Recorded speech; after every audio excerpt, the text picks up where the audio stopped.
यशोमती मैया के नंद लाला। यशोदा ने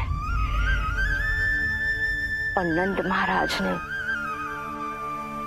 बहुत प्रार्थनाएं की है प्रभु से।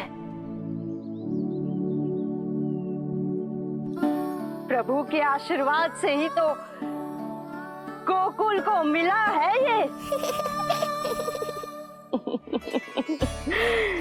प्रभु इसे कुछ होने दे सकते हैं क्या? पर राक्षसी इसे अपने साथ लेकर गई थी, तो इसकी शुद्धि करनी पड़ेगी। शुद्धि?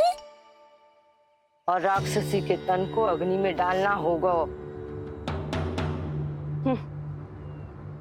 आत्मा कितना भी बुरा कर्म क्यों ना कर ले, परमात्मा यही चाहते हैं कि हम अपना कर्तव्य निभाएं। जो तन त्याग चुके हैं उनका अंतिम संस्कार करना जीवित व्यक्तियों का ही कर्तव्य है। बहन योगमाया, एक बार फिर से बचा लिया तुमने।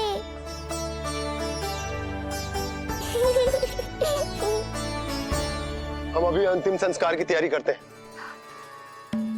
यशोदा, हमें भी शुद्धिकरण में देर नहीं करनी चाहिए। गौशाला चलते हैं।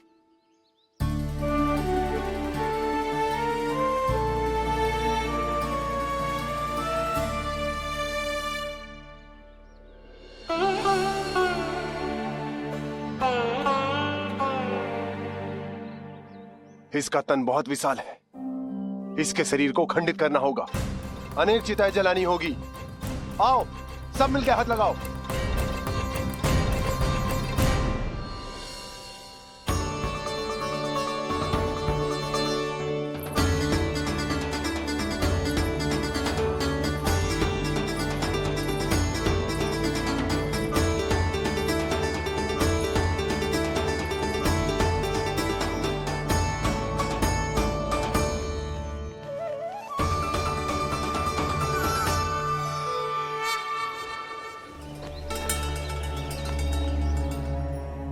प्रभावती, गोमूत्र और गोबर ले आओ, शुद्धि पूजा शुरू करनी है।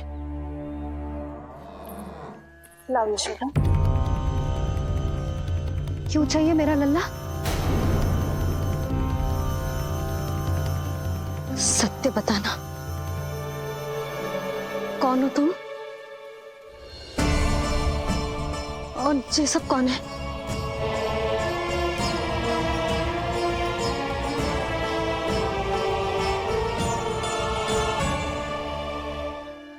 यशोदा, मैं रोहिणी जिज्जी और ये सब गोपियां तुम्हारी सखियां।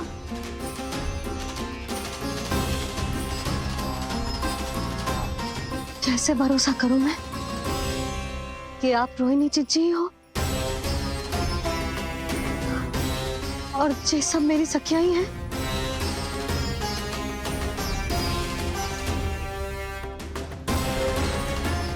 कैसे भरोसा करूं कि आप जो दिख रही हो सत्य में वो ही हो, कोई और ना हो?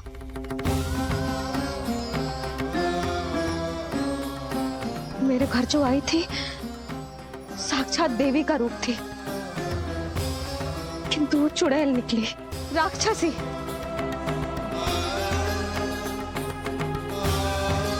बस अब मुझे किसी पर भरोसा ना करना है।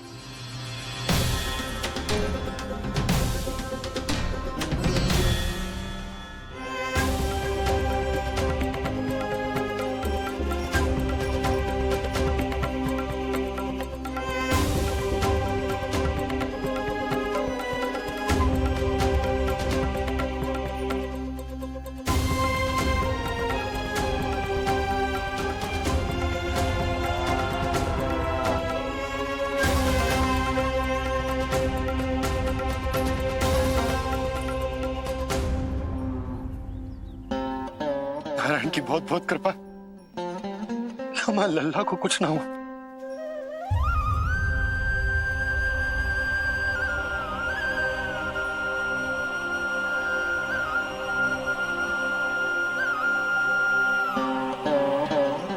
यशोदा, शुद्धि करना आवश्यक है। उसके लिए अपनों पर भरोसा करना ही पड़ेगा।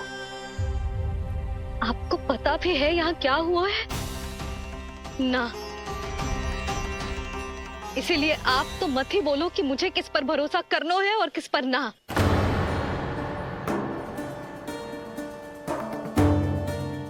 आप ना थे यहाँ, आपने ना देखा कैसे वो राक्षसी देवी के रूप में आओ और माँ के आंखों में धूल झोंक गई। कैसे उस राक्षसी ने मेरी ममता का लाभ उठाओ है और मेरे सामने मेरे लल्ला को ले गया।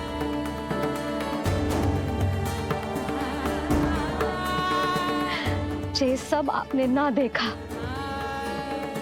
क्योंकि आप यहाँ थे ही ना।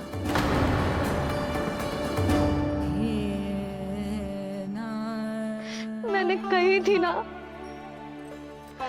मुझे आभास हो रहा है मत जाओ, किंतु आपने क्या कही? चिंता ना करो जसोदा, अब देखो क्या होगा। उस नरभक्षी, उस राक्षसी ने मेरे लल्ला। यशोदा, यशोदा, मेरे लल्ला। यशोदा।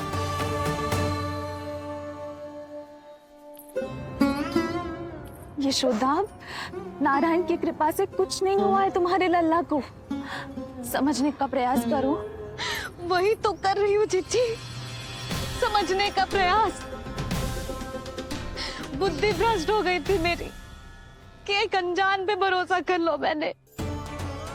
एक माँ होके भी मैं सत्य ना देख पाई, किंतु आप, तुम सब स्वयं को सखिया बताती हो ना मेरी, तुम सबने भी ना देखी, एक बार भी मुझे सचेत ना किया उस राक्षसी के बारे में। यदि कुछ हो जाता मेरे लल्ला को तो कहाँ जाती, क्या करती, किसको दोष देती?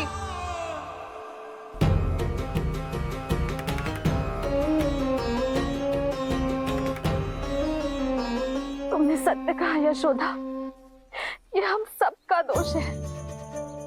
हम सबसे त्रुटि हुई और हमारे नीलमणि के प्राण संकट में पड़ गए। किसी को दोष देने का अब कोई लाभ ना है। हमें अपनी त्रुटियों से सीखना होगा।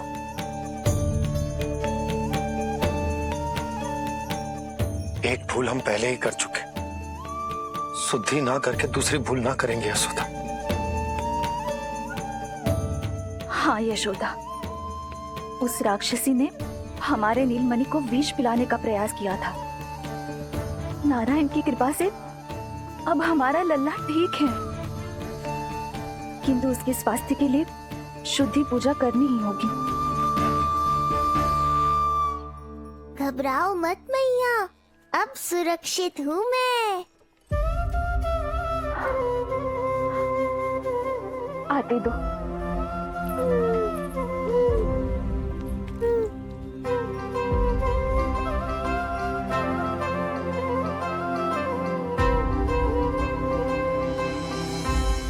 बहू के लिए इस घटना से उबरना आसान ना होगा।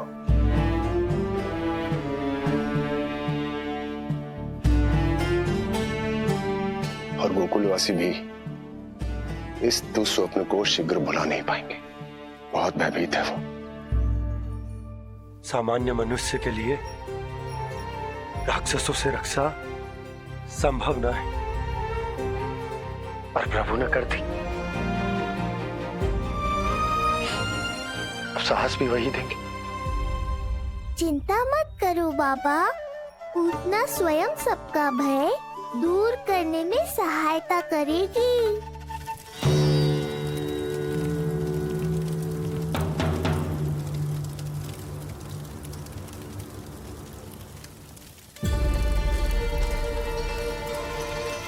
ये सुगंध कैसी है?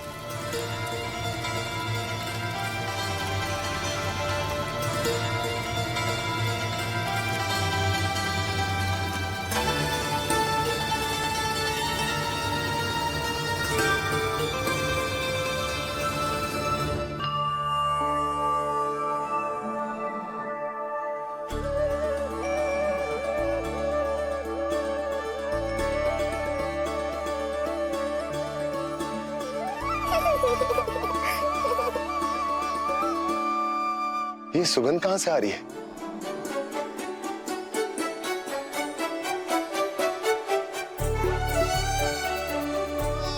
मन में जैसे शांति की लहर सी पैदा कर रही है।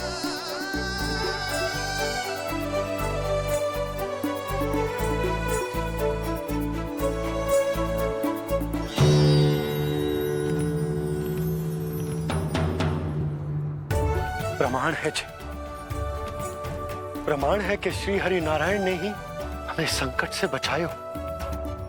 उनसे परम गति पाकर ही कोई इतना पवित्र हो सकता है कि उसकी चिता से भी सुगंध आए। आप सही कह रहे हो बाबा। विष मिलाया तो क्या, दूध तो पिलाया था मुझे पूतना ने। इसी कारण से मैं उसका ऋणी बन गया, तो फिर उसको मोक्ष तो मुझे देना ही था।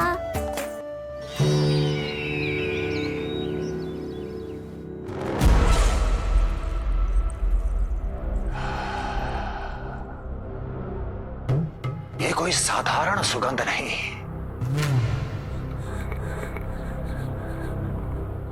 मेरे शत्रु की पराजय की सुगंध है। उस पराजय से सुनिश्चित मेरी दीर्घायु की सुगंध है ये। उस संदेश की सुगंध है कि पूतना ने अपना कार्य संपन्न किया।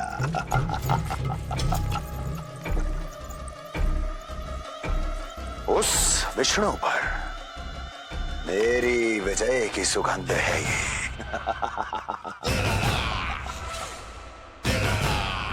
क्षमा चाहती हूँ महाराज, आप मुझे देख रहे हैं पर मैं आपको देख रही हूँ। कहना क्या चाहती हो? यही कि इस समय जो आप देख रहे हैं वो मैं नहीं देख पा रही हूँ, और जो मैं देख रही हूँ वो आप नहीं देख पा रहे हैं। अर्थात किसी विषय पे मेरा दृष्टिकोण आपके दृष्टिकोण से भी भिन्न हो सकता है महाराज।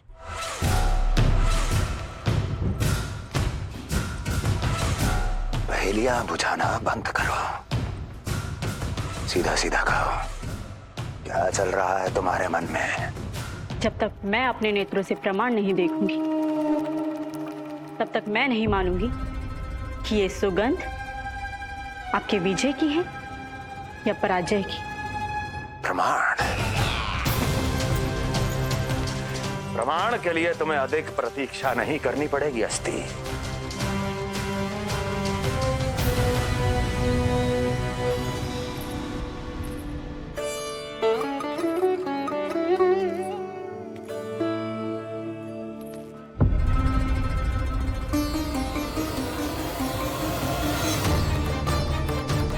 वसुदेव जी ने भेजा है मुझे आपके नीलमणि को दूध पिलाने के लिए।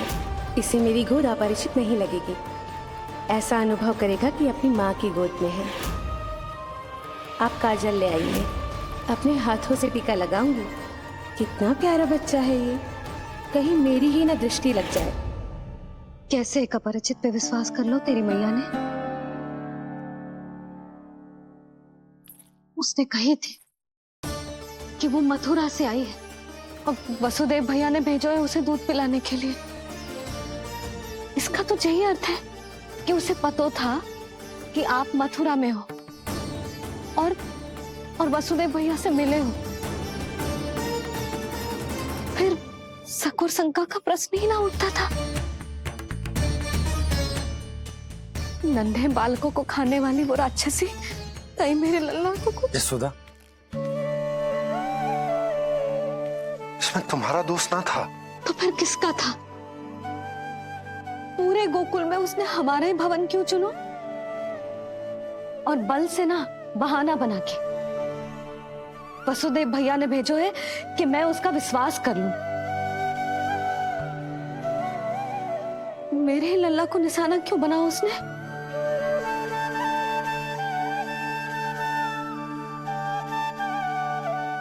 कंस क्रोध में अपना मानसिक संतुलन खो बैठा है।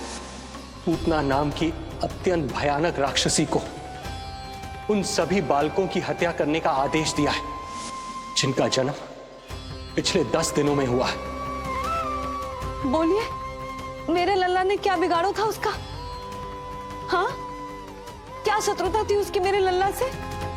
वसुदेव भैया और देवकी भाभी ने जो कही थी वो मुझे यशोदा को बताना चाहिए कि ना?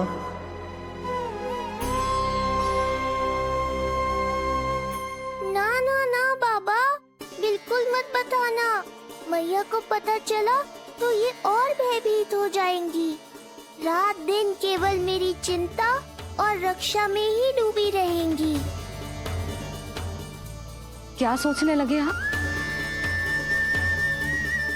अवश्य ही आपको कुछ पता है जो आप बता ना रहे। बताइए, बताइए ना। आज तक कुछ ना छुपाया मैंने इससे, फिर आज कैसे? ना ना, मुझे बताना ही चाहिए। लो कर लो बात। अभी अभी तो पूतना के आघात से मैया बाहर आई है, आप फिर एक नया झटका देना चाहते हो? ऐसा मत करो बाबा।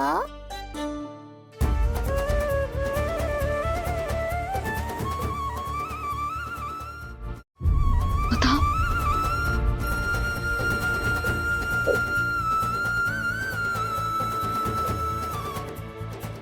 आज जब मैं कंस से मिलो तो उसने अच्छे से मेरा स्वागत करो। अब मुझे ही कुछ करना पड़ेगा।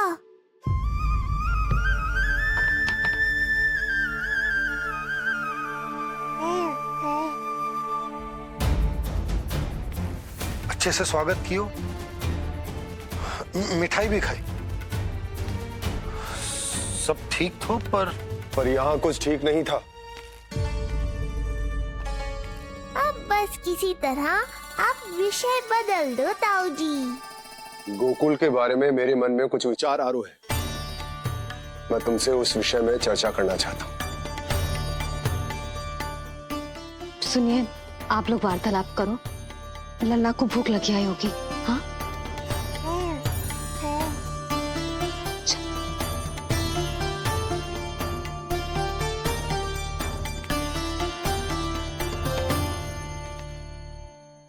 पता नहीं क्यों, पर ऐसा लगता है कि छोटी छोटी आटों पर कि कोई है अब भी हमारे आसपास।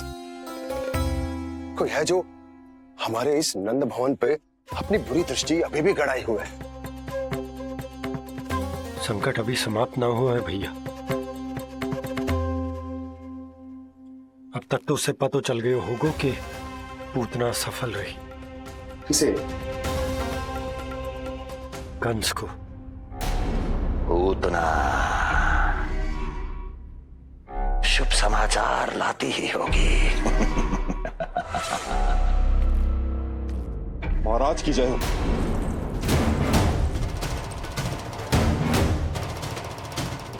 देखा, समय भी कंस को प्रतीक्षा करवाने का दुस्साहस नहीं करता। भीतर ले आओ उसे। किसे महाराज? और किसे दुर्जन? पूतना को। क्षमा कीजिएगा महाराज, किंतु वो नहीं रही।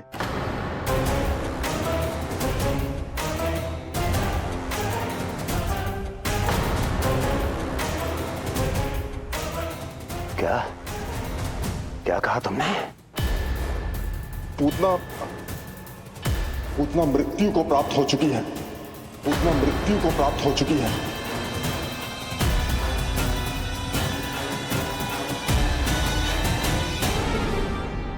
पूतना की मृत्यु के समाचार सुनकर कंस क्रोध की अग्नि में जल उठे को। नन्हे मासूम बालकों की हत्या करने के लिए पूतना को कंस ने भेजा था। इतना निर्दय, इतना स्वार्थी भी कोई हो सके? कंस की क्रूरता की कोई सीमा ना है भैया। इसलिए मुझे तो भय लग रहा है कि पता नहीं कंस आगे क्या करेगा, क्योंकि पूतना की मृत्यु हमारे लल्ला को हमारे भवन में मारने के प्रयास के कारण हुई थी। नंद भवन में? जी महाराज, मृत्यु के पूर्व पूतना नंद भवन ही गई थी। नंद के पुत्र को मारने का प्रयास ही कर रही थी।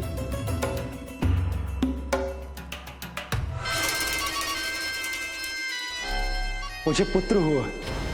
कब हुआ तुम्हारे पुत्र का जन्म? बस 7 दिन का हो गया महाराज हमारा लल्ला।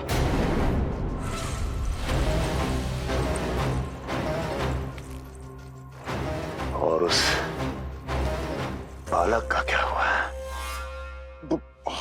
बालक, क्षमा कीजिए महाराज, किंतु उसे तो एक खरोंच भी नहीं लगी। ये पूरी तरह सुरक्षित है महाराज। किंतु एक बात और है महाराज, हम जब कई समय से रानी रोहिणी को ढूंढ रहे थे ना, यहां से भागने के पश्चात उन्होंने गोकुल में आश्रय लिया है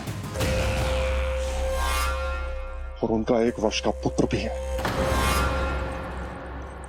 पूतना मारी गई नंद के यहाँ। रोहिणी कहाँ है? नंद के यहाँ। नंद का रहस्य तो गहराता ही जा रहा है महाराज। नंद का रहस्य तो गहराता ही जा रहा है महाराज। नंद का रहस्य तो गहराता ही जा रहा है महाराज।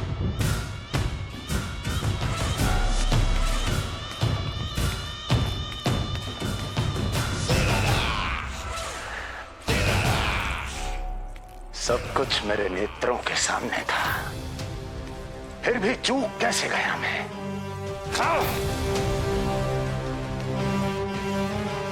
पहले ही समझ जाना चाहिए था।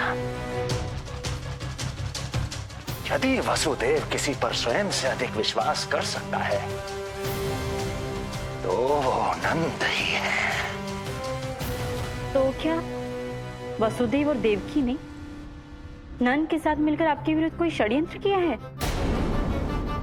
कहीं ऐसा तो नहीं कि उस बंदी गृह में कुछ ऐसा हुआ हो जो आपकी जानकारी के बाहर हो महाराज। मुझे तो लगता है महाराज कि आपकी बहन और आपके बहनोई दोनों ही आपके शत्रु विष्णु के साथ मिले हुए हैं।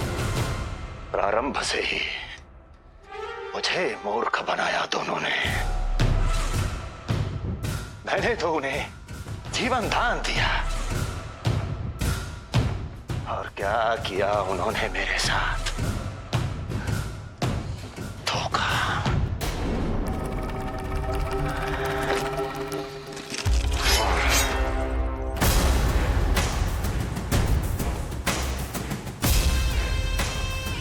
अब वो स्वयं बताएंगे